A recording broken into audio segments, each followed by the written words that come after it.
Welcome to NCFM, Women Against False Accusations. This podcast shares truth about false accusations of sexual assault and abuse, revealing just how easy it is for the men in our lives to be falsely accused. You will hear true, heartbreaking, and sometimes shocking stories from the mothers, sisters, wives, friends, and advocates of men living the trauma of a society that has moved away from presumption of innocence. We invite you to join us as we take a stand for truth.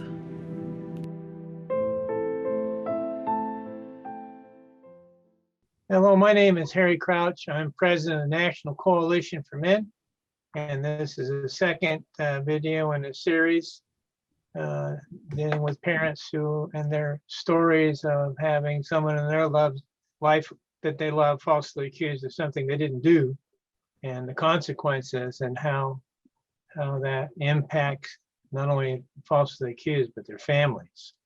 And Lori Diebold is in charge of this project for us, and I'm turning that over to her. And thank you very much, Lori, and thank you everybody else for contributing. Thank you, Harry. And this is Lori. I'm the director of NCFM, Women Against False Accusations. And today we have a good friend of mine, Cam O'Brien, here to tell the story of her and her son. So Cam, if you'd like to go ahead and let us know. Sure. I'll be reading mine because it's very complex, so I'm going to read it. If you have any questions, jump in. It's good. My son was born in 1994. He was diagnosed with bipolar disorder at the age of 4 and diagnosed with Klinefelter syndrome at the age of 15 after 7 suicide attempts. He had been through 17 medication trials, numerous hospitalizations, and several assessment programs to get to that point. He is intellectually and developmentally disabled and receives Social Security disability. In high school, he lived in a staff foster home after being transferred there from a group home in a developmental center. He needed a high level of supervision because of his disability, and I had to work outside my home, so I could not be on hand to supervise him as much as he needed. He lost his place in that home due to a staffing issue and returned home in 2014 to live with us. Regardless if we had the supervision for him or not, he had to come home. The program we were involved with said they did not have another place for him and that we would have to rely on respite providers for help so I could keep working. I had 3 other kids with mental health disorders as well as a husband with the same. His first respite provider didn't work out due to work commitments. She was great. She had 2 kids that were younger. She was a friend of mine and very well, but because she wasn't available for the hours we needed, we couldn't use her anymore. Our duplex neighbor came forward and offered to be Curtis's respite provider.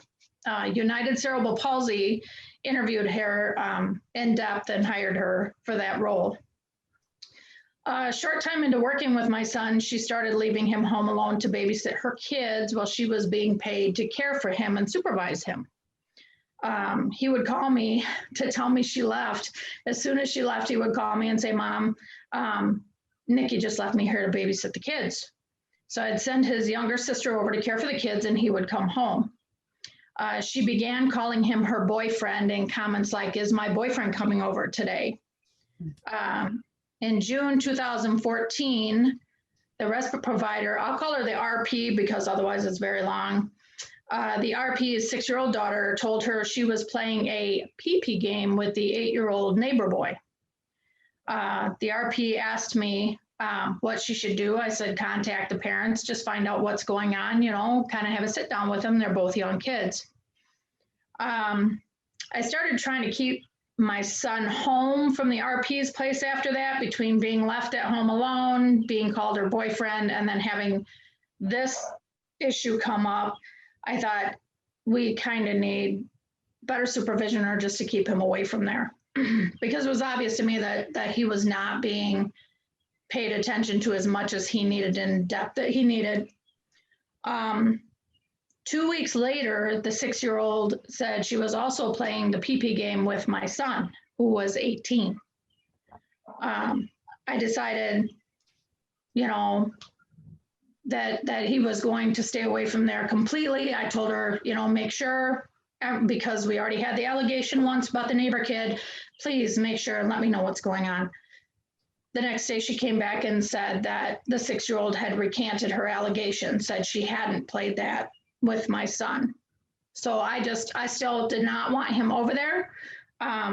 We kept trying to keep him away, more and more, which on one hand, it did not bode well because we were sending him away from home to different people's homes that weren't watching him. He was drinking. He stole 2 trucks because he was 19 years old. He got involved with 2 of his Special Olympics teammates and they wanted to go for a drive. So, and that all counted against him later on with all of these allegations. The RP began telling my son that he could come to her house anytime he wanted because she was his friend. So he has oppositional defiant disorder. So being told that, he would come home and tell me, if I would catch him going over there or talking to her, it's like, no, you need to come home and stay home. Well, Mom, she says I'm her friend and I can go over anytime I want. It's like, and it was butting heads with him constantly. One day he called me and he said that he was on his way to her parents' farm, the respite provider's parents' farm. And I said, why are you going out there? Well, she asked me to go, Mom, I'll be home in a little bit. It was about an hour away from my house. She didn't have permission to take him out there. She called me that evening to tell me something happened and that she was bringing my son home. She said she witnessed my son laying on the porch and the 6-year-old approached him. She said she asked the child what she was doing and she said nothing, but further pressing and questioning brought another allegation of misconduct. So the report that the RP wrote, she was drawing the questions out of this little girl and drawing the answers. Not long after the incident, my son was called up to the local police station for questioning. His father went with him. He denied any wrongdoing. A restraining order against my son was served at our home not long after that. The officer said I did not have to sign it if I didn't want to. I told him I wanted to because I needed to keep this woman away from my son. He also told me there was no evidence of sexual assault found during the child's physical exam. And they did an extensive physical exam. After we signed the restraining order, the RP posted on Facebook that she only signed a restraining order because the social worker had threatened to take away her children. She went on about how she didn't feel it was necessary, that she could do what she wants with her children, and how much she hated the government. I copied and kept a copy of that post. We would not allow her to approach or speak to our son at all. They continued to live next door. The child continued to play not far from our back door, in our driveway, and in front of our home without any issues. Another post showed up on Facebook after we had continually kept our son in the house or completely out of view. She had posted that all she did was try to love, and she was upset and distraught that my family and my son retreated to their blood family. And again, I saved this post. While I was trying to keep my son away from this woman and child, he was getting into trouble with law enforcement because I didn't have adequate supervision for him while I was trying to work and care for the other kids. After I refused to give this woman any access to my son, I would call him in the house if I saw her trying to talk to him at all. He would walk to the mailbox and come back and she'd call his name and try to, how you doing? How are you? And it was like, you need to just come in. So after that happened, she began to call the police for made up charges. The first time she claimed he spit at her. He wasn't even home. His father had spit in the bushes outside of our home due to a chest cold. I was made to bring him home by the county police from his friend's home 30 minutes away so he could be arrested. We posted bond and it was thrown out of court a week later by the judge. The second arrest was because he did not walk fast enough to the backyard as she and her daughter approached the front of the duplex. Mind you, this child played all over and around our duplex by our back door and in our driveway, but because he did not walk fast enough when he saw them approaching the duplex, she called the county police, and again, they arrested him. Again, we posted $500 bond. Again, the judge kicked it out. You know, a day lost to work just to get all this thrown out, and then we waited and got our money back. We were told the DA's office chose not to prosecute in 2014 because there was no physical evidence of sexual assault against this girl. In late 2017, by then I had divorced and we had moved out of the duplex, and my older daughter had taken it over. My son went to the duplex to visit his sister because he no longer lived there. My husband and I divorced, moved out. My daughter took it over. My daughter saw the RP attempt to have a conversation with my son outside. She immediately called him into the house and called me. And he was again reminded he could not have any contact with her. Not long after, the police called to tell me they wanted to question my son again, and this is late 2017. I inquired about what. They said they had new allegations. I said I did not even live in that town anymore. They said these allegations dated back to 2014. Again, he went in and denied the accusation. The new accusations involved oral and sexual intercourse as well as touching. We heard nothing more after that for a bit. In February of 2018, my son was arrested for possessing a BB gun. One of his probation rules was he's not allowed to possess a firearm. He had a BB gun. The neighbor of his father called the police to tell him that he had a BB gun, so they arrested him. He was charged, so he sat in jail for the probation violation. That was February of 2018. In May of 2018, he was charged with repeated sexual assault of a child. Around that same time, the RP told my daughter, who still lived next door to her, that she had filed for disability because she was 3 months behind in rent and her husband moved out, and she wanted to claim PTSD. So he was found competent for trial, even though an independent psychiatrist granted by the court found him incompetent and untreatable, even though the same county found him incompetent and in deed of a legal guardian. For this reason, his public defender quit the case, stating he was acting as a guardian ad litem.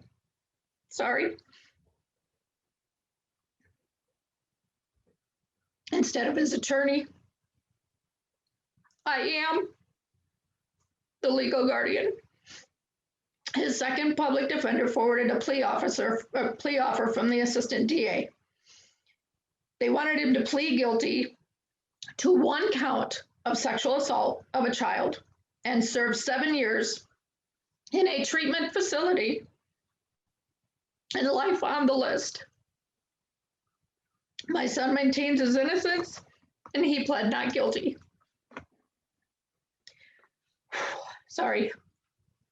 My son was held for 2.5 years and $10,000 bond in a county jail. On June 6, 2020, he was released after a hearing granted him a signature bond and house arrest. 3 hours later, he was dumped out of the door of the county jail with no phone, no money, no ride home, wearing clothes that no longer fit during the Black Lives Matter riots. He walked to a building that was not boarded up and asked to use a phone to call his mom. He was 30 minutes from his dad's apartment. His sister was sent to pick him up and take him home. He has the mental functioning of an 8 to 10-year-old. 2 weeks after his release to house arrest, a local paper printed his photo, his address, the accusation, death threats followed, and the loss of his dad's apartment. We were able to find a community-based residential facility 2 hours later that agreed to take him while we wait for trial. He has supervision and a safe place to live, and it took 8 years to find this. 8 years. and now he may lose it all. My son will go to trial August 16th. By that time, he will have been on some sort of confinement for almost 4 years. He has lost the ability to participate in Special Olympics. His life in the county where he grew up is over due to the social media spread of this newspaper article. This woman, the RP, has not shown up to any court hearings that were held over Zoom. All she had to do was log into YouTube. They would have seen her. She did not show up. And she abandoned the apartment building that she lived in overnight over a year ago. These are allegations from 2014. They did not prosecute in 2014 due to no physical evidence of sexual assault on this 6-year-old, none whatsoever. There was nothing found. There's still no physical evidence, but the story just got better. So, and that's what we deal with. And when they let him out on house arrest, he went to his dad's apartment. His dad lived across the street from an elementary school. All they had to do, all the DA had to do was look up the address to make sure it was safe. They didn't find him to be a threat, obviously, when they let him out. He didn't have an ankle bracelet on, but after the town read the newspaper article, he had 2 ankle bracelets on, one from his probation officer on one leg, one from the court on the other leg. So that's where we're at now. Now he just wears one after we really lodged a complaint and said, this is overkill. It's ridiculous.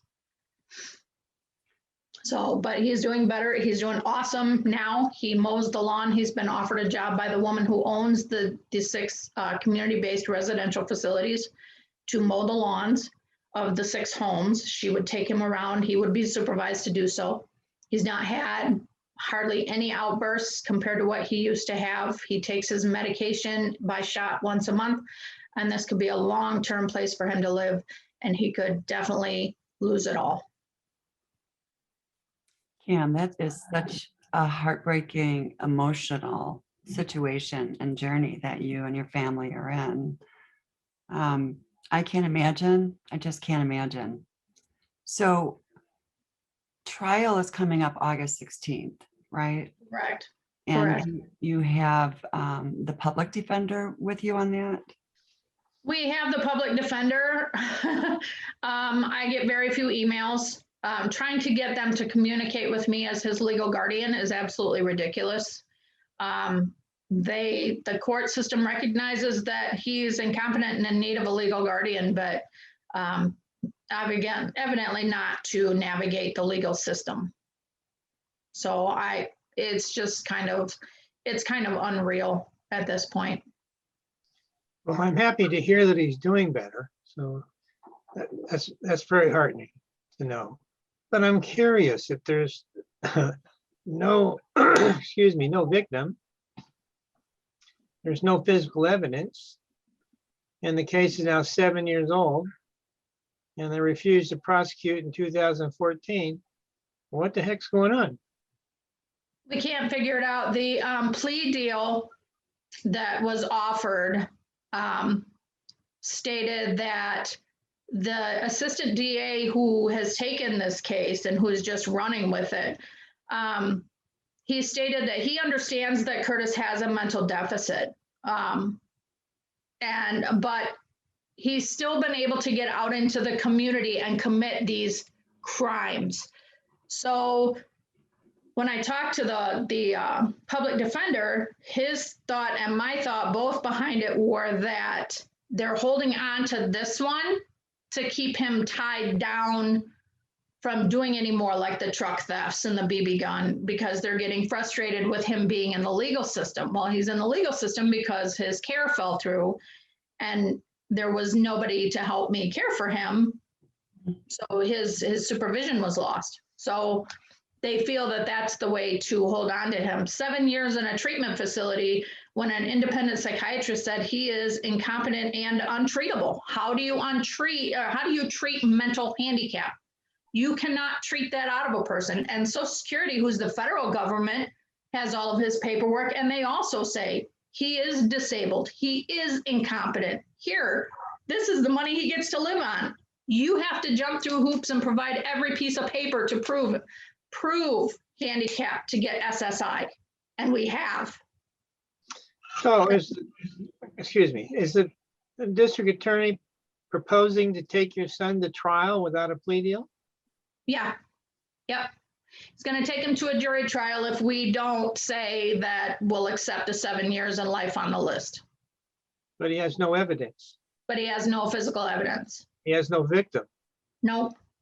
He has no testimony from anybody supporting the allegation. Is that correct? Yeah, just the mom. And the mom, when she wrote her first 8-page report, she never even put in there that the first allegation was made on the neighbor boy next door. And it was like, yeah, we were just kind of floored. They also had a man living in their basement. And it was like, you know, you're making a whole lot of allegations, but you're leaving out a whole lot of details of what was going on in your house at that time. So a lot of the false arrests just absolutely killed me. For them to stand in my yard, make me drive 30 minutes away to pick up my son, to bring him home, to be arrested when he wasn't even home when the allegation was made. He'd been gone since early that morning. And this is the history of the police with the mental handicap. Yeah, and you mentioned the struggles that you've had. And I know you've reached out to a few other organizations to try and help you as well with the mental care, right, or the care for him, but also for legal help too, correct? Correct. I sent out 23 books that I wrote, 10 pages of his story. I sent the psych eval. I sent the plea deal. I sent the guardianship papers. I sent everything in a book that I had made to 23 criminal justice attorneys in our city and in Milwaukee, as well as the ARC, as well as the ARC of Wisconsin, Disability Rights Wisconsin, any legal help I could get in Madison. I mean, I've sent this everywhere. I've gotten a few calls from attorneys that said, sorry, we're full up on our pro bono. We can't do this. And it is a very, very complicated case. I got a call from an attorney that said for $40,000, we'll represent you without a guarantee of winning. Anybody who has a handicapped child knows you don't have $40,000 that you're sitting on for, you know, incidentals. So yeah, it's just been, you know, it's been absolutely crazy. It's like screaming in a soundproof room. And hitting your head on a brick wall because it Yep. just does not seem to go anywhere and people don't seem to listen. But if you Google, mentally handicapped individuals on the sex offenders list, you would be shocked. Shocked. Yeah, you're not alone, most definitely. There are other stories that I've read about, you know, where the individual is mentally handicapped. They look normal, right? As far as what normal can be. Correct. And they're mistaken for a fully functioning adult. What blew me up was when the newspaper article came out, we really found the bias against handicap. Because my son stands 6'1", and because he weighs 250 pounds, and because he looks totally normal, and he can hold a conversation because he has taught himself to be able to nod his head and say yes and agree with everything you say and hold a conversation, people take him as normal. But when his story hit social media, we had one woman that said he's not meant, when my daughter said, because there was no mention of his handicap in that newspaper article, my daughter actually came out and said, you know, he has a mental handicap, leave him alone. One woman came out and said, he's not mentally handicapped. I saw him drinking a beer at the bowling alley. And one woman said, I saw him watching young kids bowling at the bowling alley. My daughter came back and said, yeah, he's a gold medal Special Olympics bowler. He watches people bowl. That's what he does. One person said, well, he drives a car and he has a full-time job. He's not mentally handicapped. And my daughter said, first off, he can drive a car because he learned how to do it by watching somebody do it. But where did you hear he had a full-time job? And right away they shut up. He can't hold a full-time job. And it was really amazing at the bias towards mental handicap. People think that if they're not limping, drooling, and have a hunchback, they couldn't possibly be mentally handicapped. And the reason you have mentally handicapped individuals passing these lowball psych tests in the court system to be judged as competent, even though the same court is judging them incompetent, is because they don't know how to lie to pass them. You could have a burglar that can lie to pass a test in a heartbeat, but you're bringing in these mentally handicapped individuals and you set that bar so low for them, a 73 to make them competent. A 73 is what got him SSI through the federal government because he's mentally handicapped. I don't know. You have to talk to some examiners to see what they say. Yeah. And that was the biggest thing with him is we told him, you know, I sat down with him. His first public defender didn't call me for 6 months, even though my son would tell him, you have to call my mom because I don't. He would call me after meeting with his lawyer going, Mom, David said a bunch of stuff and I don't understand it. And it's like, okay, so what do you say? And we try to walk through it. So this also has a small mass on his frontal lobe that was found when he was emergency detained at Mendota Mental Health after one of his suicide attempts. They kept him for a month. They did all sorts of tests, and that's where they found Klinefelter syndrome, and they found a mass on his frontal lobe.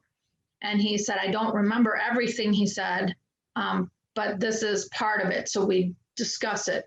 And I said, just tell him to call me. He would. He's, Mom, I'm telling him to call you. Finally, 6 months into this, he called me.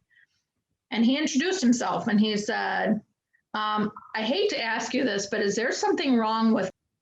And I said, I just kind of wondered when you were going to call because he's been asking you to for 6 months.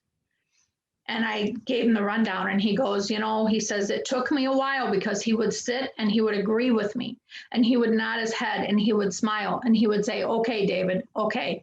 He said, and one day I kind of felt like he wasn't all with it. And I tested him and I got an okay, David. And he said, it wasn't something I should have got an okay, David for. So we ran through it and he said, Kim, he's not competent to participate in his own defense. He said, he's not competent. And I said, you know, nobody will listen to me on this. Nobody will listen to me. So I sat down with him and I told him, I said, did you do this? He says, Mom, I didn't do this. I said, well, and I presented the plea deal because he called me and said, Mom, they want me to say I did it and I didn't do it. And he said, I said, now with the plea deal, if you take it, you only do 7 years in a treatment facility and life on the list. I said, if you go to trial, because you're telling me you didn't do it, if you go to trial, you can get up to 40 years if they find you guilty. So which do you want to do? He said, I didn't do it. I'm not saying I did it. So it was kind of laid out, even the deep one where you could go away for a very long time. And he said, I didn't do it. So, and they, you know, we kind of kicked that around a little bit they had said that a lot of people will take a plea deal because they did it. They just want less time. But he's been adamant. He's been given both sides of that line, you know, and this choice I left up to him. And he's adamant. He didn't do this. So, and that's that. And what kills me is in 2014, you had no physical proof. You have none now, but the story got better. And Mom is the one that went to the police department. And she's the one that gave the better story. So this whole thing just has me stymied. I've never dealt with anything like this, you know. The 2 ankle bracelets, the POs not talking to the district attorney, and I just, this whole thing has me floored. But I'm not the only special needs parent that's gone through this, but this has really got to stop. What's the PO's attitude about all this? So his probation officer for the truck thefts in Madison, she would never talk to me. She would never say a word. she had him sign paperwork stating that he would go on probation for another 6 months to a year until his debt was paid off. They have a $7,000 debt on his head that he has to pay. She wouldn't talk to me about it. His dad took him in and he signed the paperwork. Had I known about it, had I known what it entailed and would she have returned my phone calls, he wouldn't have been allowed to sign that paperwork. Now that he's moved to a different county, he has a new PO. This PO talks to me for everything. She's gotten his history. She's had me sign releases to speak to his attorney, to his community cares case managers. And she's been very good with him. She's had experience with mental health. And she's gone above and beyond to make things work. And she's the one that told me, had he not signed that paperwork, he would have been done with the truck theft in June. It would have been off his record because that would have been 5 years. But because she had him sign that paperwork, it's been extended now. So that's still hanging over his head. So is she going to be able to go into court if there's actually a trial? I am hoping that his public defender, he hasn't even talked to me about a witness list. He hasn't talked to me about anything. I'm hoping they call in the house owner of the CBRF. I'm hoping they call in his community care manager. We have a whole list of people that have interacted and worked with us for the last 8-10 years. People who he's been around their children. He's never been a threat, and obviously the DA didn't feel he was a threat either. If you put him on house arrest and you dump him on the city streets 3 hours after a hearing, with no ride home, no money, no nothing. I still can't even wrap my mind around that. And when he was at his dad's place, his dad had a nervous breakdown after all of the death threats, after the newspaper article, because he's also bipolar. And my daughter ran over to check on him. And because he was crying when he was talking on the phone, he hung up. So she ran over to check on him, and she had her 4-year-old son with her. The neighbor saw the 4-year-old in the parking lot with my ex-husband and my son and my daughter, called the police, and they charged him with felony bail jumping because he was within so many feet of an underage individual. And when my daughter told the police officer, I was just here checking my dad, I didn't know my brother couldn't be around my son. She said, my dad had a mental health emergency. And she goes, that doesn't matter. So they still are holding a felony bail jumping count over his head. It's almost like they're looking for anything and everything to just keep piling on. And and I'm wondering if a lot of it is that they're trying to pressure him into taking a plea deal because they don't have the evidence they need. I don't know. I have no idea what's going on. Well, district attorneys don't get promoted, or assistant district attorneys don't get promoted if they lose cases. That's one of the primary reasons that they negotiate sentences. Some states it's not even legal. But by at least reducing it to the lowest possible charge, if that's what it takes, they get a conviction.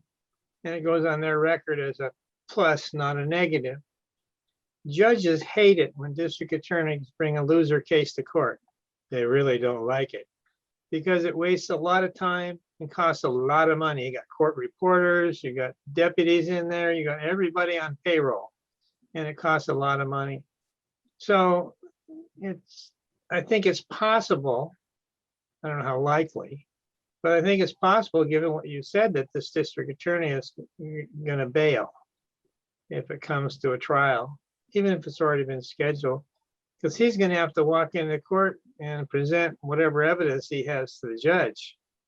And from what I can tell, he has none. So it could be building a case by having all these other charges against him so he can go into court and say, look what he's done on probation. Well, he's done this, he's done that, he's done that. And maybe circumstantially try to convict him that way. But just based upon what you say, I think there's a good chance that there'll never be a trial. I hope I'm right. I hope you're right too. I know the judge keeps pushing them to come to an agreement. Every time we had a status conference, she's like, I'm hoping you two can talk and come to an agreement. And the public defender told him, he says, I don't agree with the charges. So we're not going to come to an agreement or a plea because I don't agree with the charges. So, and we said, if we have to, this is willing, and he said it. August 16th or August 19th is when his court hearing is that week sometime. But they've reserved 5 days, 8 hours each day in that courtroom. And I'm thinking, how many witnesses do they have, for God's sakes? Because there's nothing to witness. But Mom, you can't drive back and forth to get me. I'll stay at the jail. So they're going to have to house him at the jail as well for 5 days because he lives 2 hours away. And there's no way that we can do 8-hour round trip 5 days a week. Exactly. Exactly, Cam. And I know this has been going on since 2014. I mean, you and I grew up together. I find it extremely odd and infuriating that these false accusations are out here like this. It's happening a lot more than what they're telling us. They're hiding a lot of this stuff. The place that your son is in, I think, is super, right? I know he's made some adjustments there and he's doing well. He's got a great PO. And as Harry said, there is no evidence. So my thoughts are going to be with you. I'm going to try and be there with you. But if you had one piece of advice for others with handicapped children or children that are disabled, what would you offer to them if they're going through this situation? My big thing is don't take a plea deal. Don't take that plea deal. Challenge the competency. Get enough stuff in there that if it goes negative, you can appeal it, and make it heard. I guarantee once August has passed and his trial is over, I don't care if he's found guilty or not guilty. Once it's over with, this is going to be, I will find newspapers, I'll find new magazines, anybody. I know. You're a good mom. You're a good friend. And I really do appreciate you sharing this with everyone. I mean, there's tons of them. There's tons of our men out there, tons of our families that are going through the same thing. So I appreciate you sharing with us, Cam. Thank you. Thanks. Yeah, I do as well, but just to summarize a little bit, one of the reasons we do these videos is to demonstrate to people the consequences, the impact of a false allegation on somebody's family. And for anybody that's going to see this, it seems very clear that it is taken over your life in many ways. It has impacted your daughter's life, her daughter's life at 4 years old, your husband's life, who's bipolar and was threatened, given death threats. And who knows how many of the people that you touch, you're related to, you love, you care about, they care about you, that it's impacted in some negative way. So the consequences are horrific, not just for your son, but for a tremendous amount of people. And the social costs are extraordinary, because now we're talking about a district attorney, a public defender, a probation officer, several police officers, social workers, psychiatric professionals, people who do testing. I mean, the cost of this must be in the millions of dollars. And I don't think people slow down long enough to take a look at the devastation that charges like these cause on so many people. And I admire you for your for your gumption, for you standing up for your son and standing up against the system. Even if it's well-intentioned, trying to keep them safe, the consequences, I'm not sure, come anywhere near justifying that. I just want to thank you very much. Thank you. Yeah, I don't think the people realize that, like I said, it took us 8 years to find his home, 8 years to find a place where he would have 24/7 supervision. And Special Olympics is something that all these kids have. That's all they have. But to lose all of it. It's horrible. And the places that help the people with disabilities get jobs won't take them. Because of the charges. Yep. Right. Mhm. So, and that's why we had to go two hours away for a home for him, because anybody that is within 45 minutes to an hour for us knew about the charges and said, nope, not going to have it here. And it's like, he hasn't even been found guilty, but they will not house him. So trying to find somebody that's willing to take a chance on him. And this woman just loves him. I mean, she finds him to be a big old teddy bear. He's very redirectable. He's a good kid, 6'1", 27-year-old, 250-pound 8-year-old. And that's what he will always be. Well, thank you for sharing your story.